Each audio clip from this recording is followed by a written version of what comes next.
আসসালামু আলাইকুম, আমি মতিউর ইসলাম রিটন আছি ভিডিওর সাথে। আপনাদেরকে যেই বিষয়টা দেখানোর জন্য আমি ভিডিওতে আসছি সেটা হচ্ছে আমাদের ভালুকা উপজেলায় বিশাল একটা কুমিরের খামার আছে। আর এখানে হচ্ছে এক একটা কুমিরের সাইজ 8 থেকে 10 ফিট লম্বা। এক একটা কুমির দেখলে খুবই ভয়ঙ্কর মনে হয়। যে আমার পেছনে দেখতেই পাচ্ছেন আপনারা, এক একটা কুমিরের সাইজ মানে এত বড়, দেখলে মানে মানে গা শিউরে ওঠে, ভয় ভয় লাগে। আর এই কুমিরের চামড়াগুলো কুমিরগুলো হচ্ছে থাইল্যান্ড, জাপান সহ বিভিন্ন দেশে রপ্তানি করা হয়। রপ্তানি করে এটার যে চামড়া আছে, এই চামড়া থেকে হচ্ছে লাক্সারিয়াস বিভিন্ন ভ্যানিটি ব্যাগ, তারপরে হচ্ছে কুমোরের বেল্ট, ছেলেদের আরও অনেক কিছু তৈরি করা হয়, যেগুলো হচ্ছে লাক্সারিয়াস ব্যাপার সেবার।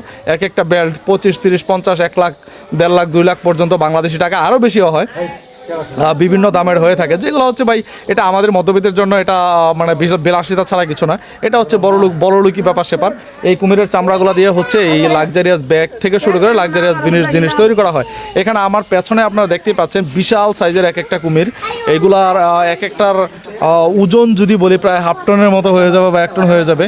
আর বিশাল বড় বড় এক একটা কুমির, সাইজে 8 থেকে 10 ফিটের কম হবে না এক একটা কুমিরের সাইজ। তো আমি যদি আরও কাছ থেকে দেখাই আপনাদেরকে, একটু যদি কাছ থেকে দেখাই, এই দেখেন এক একটা কুমির হচ্ছে বিশাল। দেখেন